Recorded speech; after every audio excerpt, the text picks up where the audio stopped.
ఇగో ఈ వీడియో చూడండి ఒకసారి. గుర్తుపట్టిర్రా? రేవంత్ రెడ్డి మన ముఖ్యమంత్రి ఇంకో లాగేసుకొని ఇంకో ప్రాక్టీస్ చేస్తుండు, ఫుట్బాల్ ప్రాక్టీస్ చేస్తుండు. సరే ఈ ఏజ్లో కూడా ఆయన యాక్టివ్గా ఉన్నాడు, దాన్ని ఒప్పుకోవాల్సిందే మనం.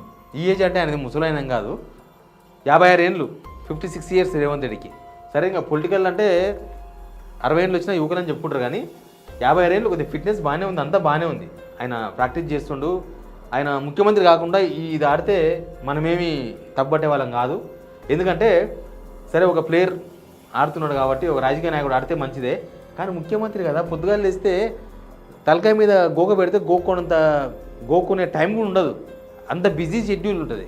అదిగాక ఈ ప్రభుత్వం వచ్చిన తర్వాత ఇంకా చాలా చాలా సమస్యలు వచ్చినాయి. పోనీ ఈయనేమన్నా జిల్లా స్థాయిలో, మండల స్థాయిలో, లేకపోతే రాష్ట్ర స్థాయిలో ప్లేయరు కాబట్టి ఆడుతున్నాడు అనుకుంటే okay. Bathroom singer Revanth Reddy గారు ఏంది ఇప్పుడు? రేవంత్ రెడ్డికి ఫిట్నెస్ ఉంటే ఏంది? రేవంత్ రెడ్డికి 53 ఏళ్ళు వచ్చినా బాగా ఉరుకుతే ఏంది?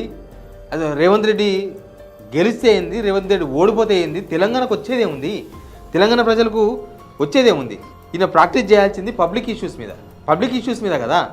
పబ్లిక్ ఇష్యూస్ గాలికి వదిలేసి ఫుట్బాల్ ప్రాక్టీస్ ఇంపార్టెంట్, మాకు పబ్లిక్ ప్రాక్టీస్ మాకు అవసరం లేదు, ఇది కరెక్ట్ కాదు కదా. ఒక పరిపాలకుని దగ్గర నుంచి జనం ఇది ఆశిస్తలేరు కదా. అంటే పొలిటికల్ మార్కెటింగ్కు ఎక్కువ టైం పెడుతున్నారు రేవంత్ రెడ్డి గారు. పొలిటికల్ మార్కెటింగ్ అంటే మార్కెట్ చేసుకోవడం, కానీ గవర్నెన్స్కు, పరిపాలనకు తక్కువ టైం పెడుతున్నట్టు క్లియర్గా కనిపిస్తుంది. అంత పబ్లిసిటీ మీదే ఫోకస్, పని మీద తక్కువ. మీడియా మేనేజ్మెంట్ చేసుకొని ప్రజా సమస్యలు కనబడనంత మాత్రాన, మీడియాలో రానంత మాత్రాన సమస్యలు పరిష్కారం కావు. అదంతా ప్రజలను కుతకుత ఉడికిస్తుంది. వాళ్ళలో ఉన్న సమస్యలు ప్రభుత్వం పట్టించుకోకపోవడము. అంటే వానొచ్చి వరదొచ్చి మునిగిపోతే ఇళ్ళకి 10,000 రూపాయలు ఇస్తామని ఇప్పటిదాకా ఇవ్వలేదు, దాని గురించి ఏమైనా రివ్యూ చేయాలి కదా. వానొచ్చి వరదొచ్చి పంటలు ఉడకపోతే ఎకరాకు 10,000, ఇంట్లోకి 15,000 ఇస్తున్నాడు, ఏదైనా ఒక్కటి కూడా ఇచ్చినా ఒక్కటి కూడా ఇవ్వలేదు, దాని గురించి మాట్లాడాలి కదా.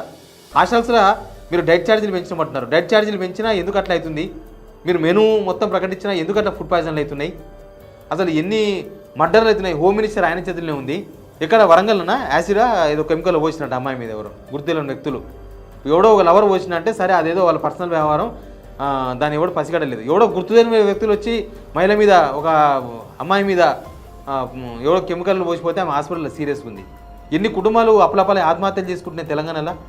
ఎంతమంది రైతులు, 700 మంది రైతులు ఆత్మహత్య చేసుకున్నారు. కౌలు రైతులు ఏంది, భూమి ఉన్న రైతులు ఏంది?